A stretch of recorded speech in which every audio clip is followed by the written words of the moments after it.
minasyaitonir rajim. Bismillahirrahmanirrahim.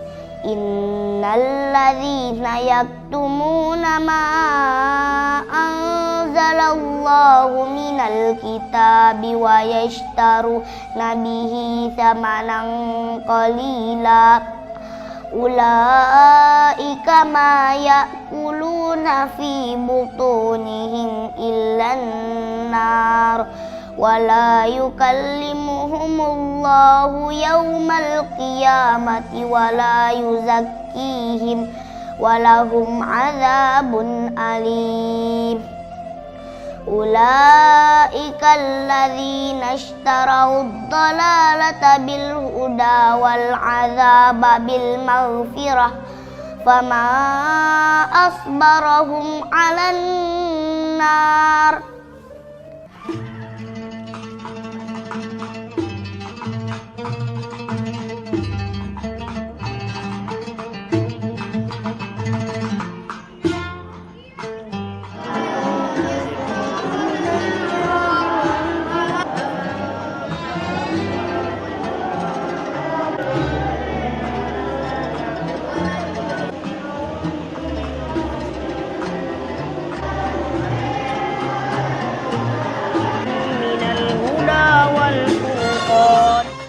Assalamualaikum warahmatullahi wabarakatuh. Nabi Muhammad SAW bersabda, sebaik-baik kalian adalah yang mempelajari Al-Quran dan mengamalkannya. Hadis riwayat Al-Bukhari. Gelar bagi para muslim yang kerap berinteraksi dengan Al-Quran, bahkan menghafalkannya adalah Sohibul Quran. Para Sohibul Quran ini akan mendapat banyak keutamaan, baik di dunia maupun di akhirat kelak. Pada episode Jalan-Jalan Islami kali ini, saya akan mengajak Anda memetik bersama khazanah keimanan dari para Sohibul Quran di Pondok Pesantren Darul Fatah.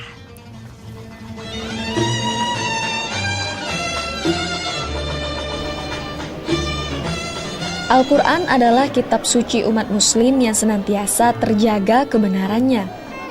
Firman Allah yang diwahyukan melalui malaikat Jibril kepada Nabi Muhammad SAW ini terdiri dari 30 juz dan menjadi bagian dari rukun iman serta pedoman bagi umat muslim hingga hari kiamat.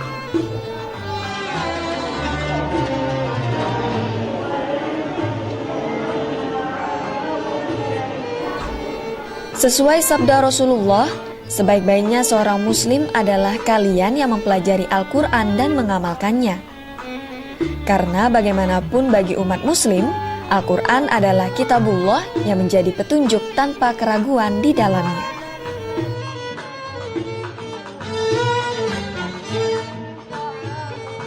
Sebagaimana Allah firmankan di dalam surat Al-Baqarah di awalnya, bahwasanya Allah berfirman, A'udzubillahi minasyaitonirrajim. Alif lam mim. Dzalikal kitabu la raiba fihi hudan lil muttaqin. Jadi kitab Al-Qur'an yang mana sebagai pedoman kaum muslimin adalah sebuah kitab firman Allah yang memang betul-betul tidak ada keraguan di dalamnya, ya. Sebagai petunjuk bagi orang yang bertakwa. Kemudian di dalam surat Al-Isra ayat 9 juga disebutkan, A'udzubillahi minasyaitonirrajim. Inna hadzal Qur'ana yahdi lillati hiya aqwam. Jadi sesungguhnya Al-Qur'an ini betul-betul akan memberikan petunjuk kepada siapa saja yang ingin aqwam, artinya ingin lurus dalam kehidupannya. Dan banyak sekali ayat-ayat di dalam Al-Qur'an yang menjelaskan tentang bahwasanya Al-Quran itu sebagai pedoman, petunjuk bagi kita. Bukan hanya itu saja, juga sebagai obat penawar dan seterusnya. Kalau disebutkan mungkin perlu waktu yang cukup lama sekali. Saya kira itu mewakili untuk pertanyaan tersebut. Sohibul Quran atau sahabat Al-Quran adalah predikat bagi seorang muslim yang dengan keimanannya mempelajari, membaca, serta menghafal Al-Quran. Hadis Rasul bahkan banyak yang menjelaskan tentang keutamaan bagi mereka yang menjadi hafiz atau penghafal kitabullah ini. fadailu hifdzil Quran, keutamaan membaca, menghafal Al-Quran. Perlu kita ketahui bahwasanya menghafal Al-Quran ini adalah sunnatun muttaba'. Jadi sunnah yang harus diikuti. Karena apa? Karena Rasulullah SAW juga orang yang pertama kali hafal Al-Quran. Bahkan setiap tahun Rasulullah SAW itu menyimakkan hafalan Al-Qurannya kepada gurunya, yaitu Malaikat Jibril alaihissalam. Bahkan di tahun terakhir Rasulullah itu sampai 2 kali pada bulan Ramadan menyimakkan hafalannya yang berkenaan dengan Al-Quran tersebut kepada Malaikat Jibril. Kemudian juga keutamaan Al-Quran tersebut akan menyelamatkan penghafal Al-Quran tersebut daripada api neraka. Di dalam hadis yang diriwayatkan oleh Imam Ahmad bahwasanya lau ju'ilal Qur'anu fi ihabin thumma ulqiya fin nari mahtaraq. Jadi seandainya Al-Quran itu ada di kulit manusia, artinya dihafal oleh seseorang tersebut, ada di kulit manusia, kemudian kulit tersebut dilemparkan ke api neraka, niscaya kulit tersebut tidak akan terbakar.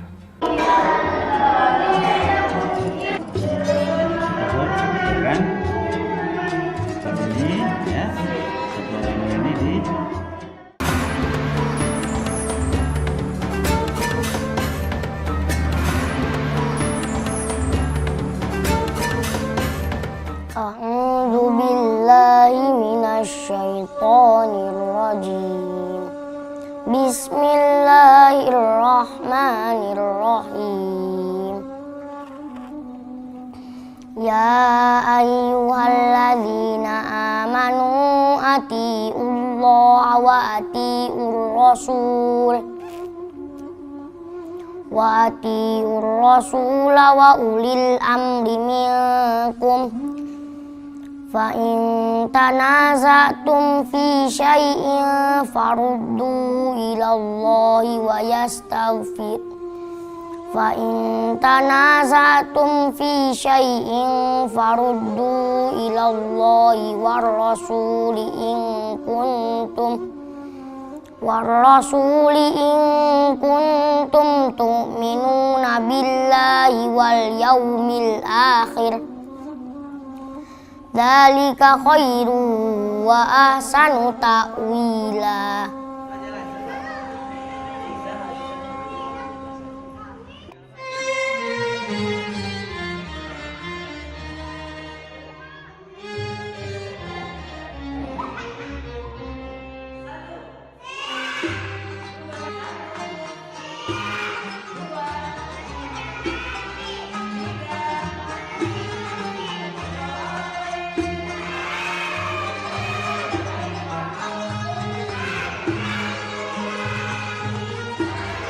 Kita ketahui bahwa di pesantren Tahfidz Darul Fatah ini kita membina anak-anak dari umur 9 sampai 13 tahun yang mana mereka memang fokus dan khusus untuk menghafal Al-Quran. Nah, bagaimana mereka cara menghafal Al-Quran? Tentunya ketika mulai awal kali masuk jarang sekali yang sudah siap untuk menghafal. Nah, disinilah metode yang perlu kita perhatikan bahwasanya yang pertama kali adalah dengan mentahsin, memperbaiki bacaan. Ditambah kemudian untuk hafalan surat-surat pendek ditalaqi.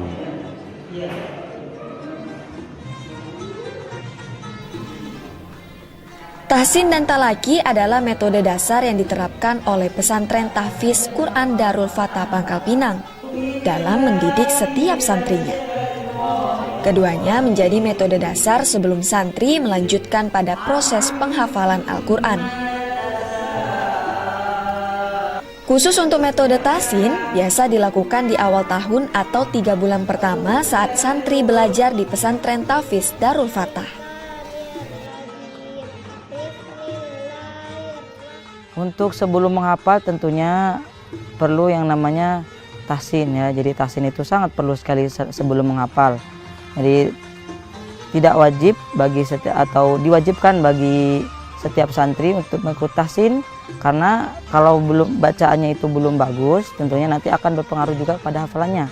Jadi kalau hafalannya juga bagus, nanti bisa berpengaruh, jadi bacaannya itu yang bagus bisa berpengaruh pada hafalan mereka. Jadi tentunya wajib bagi mereka untuk bisa mengikuti tahsin. Nah, kemudian setelah mengikuti tahsin, paling tidak itu kurang lebih 3 bulan ya untuk bisa mengikuti tahsin. Dengan syarat setiap santri itu melakukannya dengan semangat, serius ya.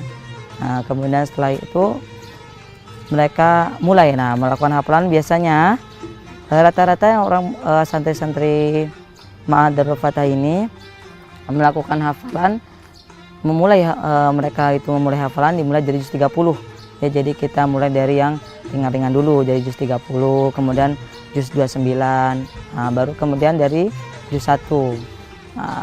Setelah itu mereka bertahap lakukan setoran secara rutin, insya Allah dalam waktu 3 tahun. Kalau memang setiap santri itu mempunyai ijtihad atau tekad yang kuat, 3 tahun insya Allah bisa selesai. 3 tahun bisa selesai. Talaki atau talqin merupakan metode selanjutnya yang diterapkan bagi santri untuk dapat menghafal Al-Quran. Proses ini tentunya dapat dilakukan santri setelah mereka lulus melalui proses tahsin. Talqinan, dibacakan 1 ayat, kemudian diulang sampai betul, dan begitu sambil dia memperbaiki bacaan tahsinnya. Dan kami punya standar di sini untuk belajar tahsin maksimal 3 bulan anak itu harus selesai untuk belajar tahsinnya. Kalau tidak selesai, maka anak tersebut biasanya kita kembalikan kepada orang tuanya. Tapi selama ini asal anak itu betul-betul punya kemauan dan kecerdasan, biasanya sebelum 3 bulan sudah selesai ya. Mungkin ada yang kemarin 1 bulan sudah selesai, ada yang 2 bulan baru selesai, tapi tidak ada yang lebih dari 3 bulan untuk tahsinnya belum selesai dengan intensif belajar untuk tahsinnya. Nah, setelah selesai berarti dia sudah siap membaca Al-Quran. Nah, disinilah harapan kita setiap santri itu sudah bisa menghafal mandiri.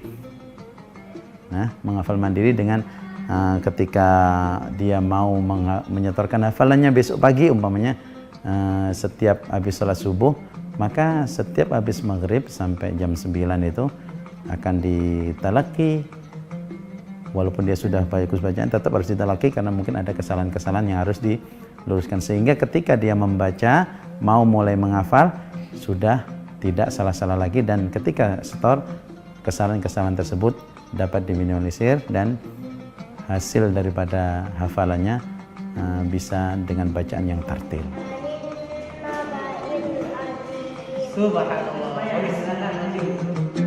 Kegiatan proses menghafal Al-Quran di dalam kelas yang biasa diikuti oleh santri putri pada jenjang pendidikan Madrasah Ibtidaiyah atau SD sederajat ini biasanya akan diakhiri dengan proses penyetoran hafalan, di mana santri akan dites 1 persatu di depan kelas tentang hafalan ayat yang telah ditalaki atau ditahsin oleh ustadznya.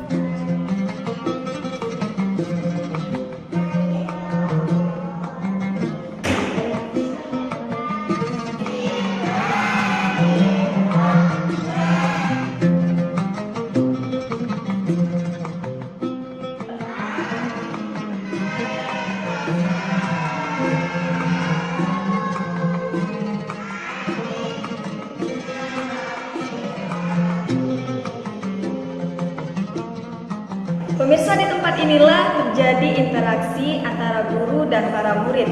Salah satunya adalah proses tahsin dan talaki. Tahsin adalah proses di mana para guru memperbaiki bacaan yang dibaca oleh para santri untuk kemudian dibenarkan. Dan talaki adalah proses di mana para guru membaca bacaan dan kemudian diikuti oleh para santri dan dihafalkan bersama-sama.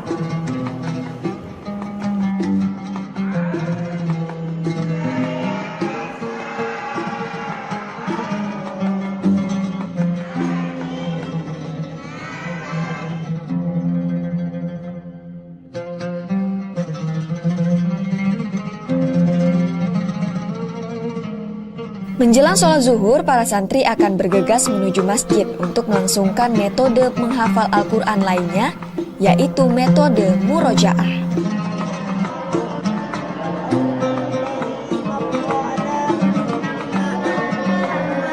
Adapun untuk murojaah, yang perlu kita pahami di sini adalah murojaah ini di dalam menghafal itu sangat-sangat penting. Ya, karena apa? Murojaah ini adalah mengulang kembali ya, hafalan yang telah kita dapatkan. Ya. Jadi yang namanya menghafal itu murojaah adalah suatu kewajiban yang harus. Adapun di ma'had kita ini, di Ma'had Darul Fatah, murojaah itu ada dua. Yang pertama murojaah murojaah mandiri. Adapun murojaah mandiri itu adalah murojaah ya yang dilakukan sendiri-sendiri ya atau individual. Nah, jadi murojaah di ma'had kita ini adalah diwajibkan setiap anak untuk setiap harinya murojaah 5 halaman ya hafalan yang sudah didapatkan. Itu adalah murojaah mandiri. Adapun murojaah bersama itu nanti mereka dibuat seperti halakoh ya, lingkaran. Nah, di situ akan nanti kita tentukan juz berapa yang akan mereka bacakan. Ya. Misalnya juz 30 setengah juz. Jadi mereka semua bersama-sama ya membunyikan ya setengah juz dari juz 30 itu. Nah, itu adalah murojaah ya yang dijamakan murojaah jama'i atau bersama-sama.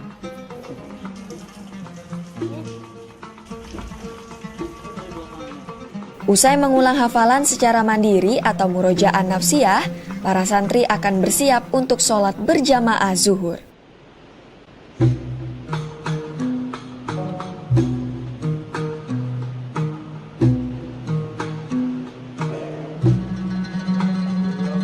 Waktu makan siang adalah saat di mana santri akan berkumpul. Usai melangsungkan makan siang, para santri akan beristirahat hingga memasuki waktu sholat asar.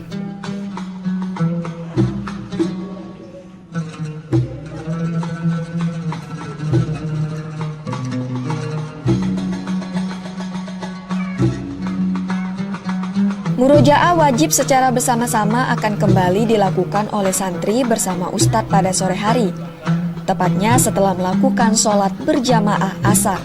Murojaah itu untuk setiap harinya itu dilakukan satu kali dalam sehari. Murojaah wajib itu ada 5 halaman dan itu dilakukan biasanya di sore hari setelah sholat asar. Itu mereka semua santri diwajibkan untuk maju satu-satu kepada musyrif ataupun ustadz yang mendampingi. Nah, jadi seperti itu murojaah itu dilakukan 1 hari sekali dan 5 halaman.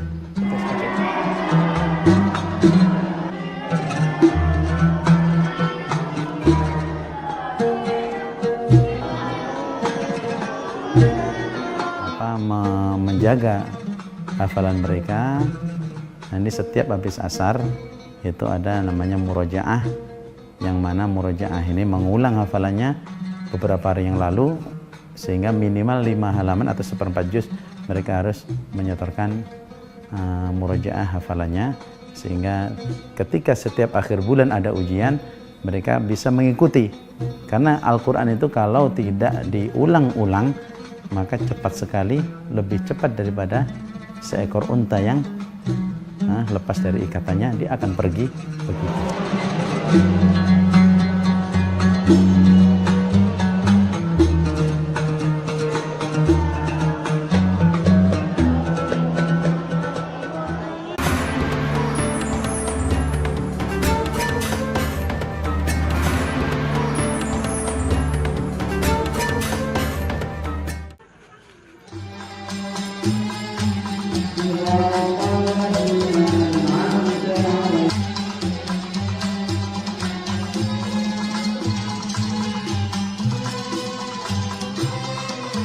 Usai sholat berjamaah subuh merupakan waktu rutin bagi santri untuk menyetor hafalan 1 muka halaman Al-Quran yang telah dihafal pada hari sebelumnya.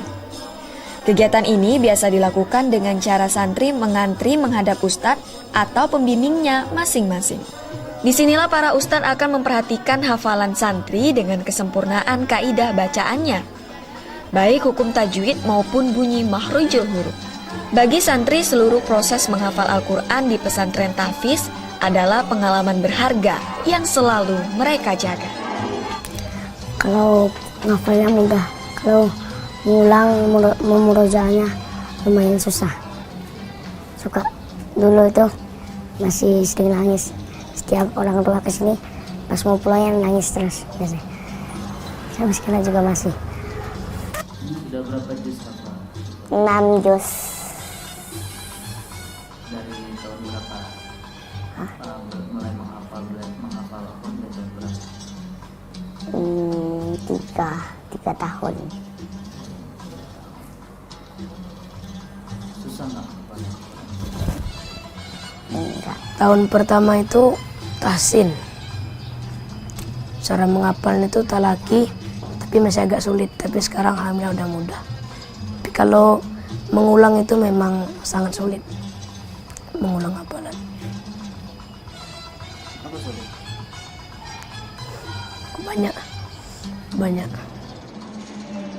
Setiap akhir bulan, para santri akan melangsungkan ujian hafalan Al-Quran. Ujian ini dilakukan untuk mengetahui penguasaan santri pada setiap juz yang dihafalnya.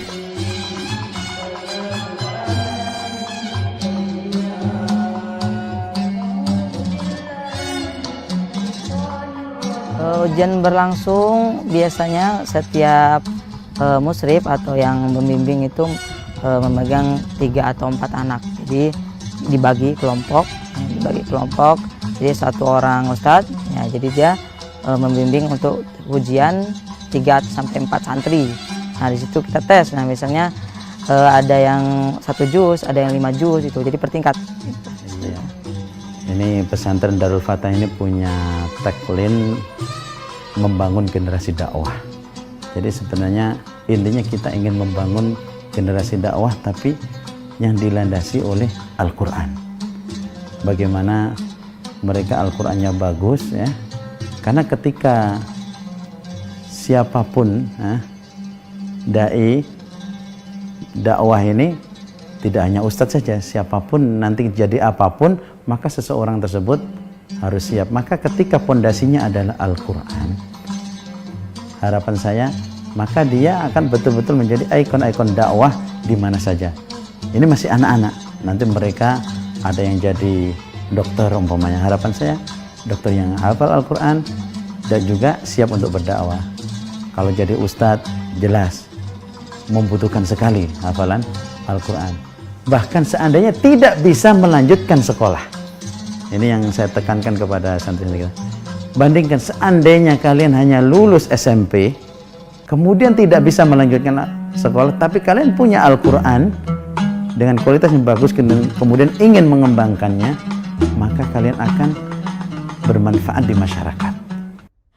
ولا تكونوا كالذين تفرقوا واختلفوا من بعد ما جاءهم البينات وأولئك لهم عذاب عظيم يوم تبيض وجوه وتسود وجوه فأما الذين اسودت وجوههم أكفرتم بعد إيمانكم فذوقوا العذاب بما كنتم تكفرون وأما الذين ابيضت وجوههم ففي رحمة الله هم فيها خالدون تلك آيات الله نتلوها عليك بالحق وما الله يريد ظلما للعالمين. Selain menjadi penghafal Al-Quran, para santri juga diajarkan untuk mengamalkannya dalam kehidupan sehari-hari. Dengan harapan, kelak para santri akan membawa harapan baru dan menjadi cahaya bagi sekitarnya. Demikian episode Jalan-Jalan Islami kali ini. Semoga dapat menginspirasi dan menambah motivasi pemirsa di rumah dalam menjalani kehidupan. Akhir kata, saya Ca Septiarini pamit undur diri. Wassalamualaikum warahmatullahi wabarakatuh.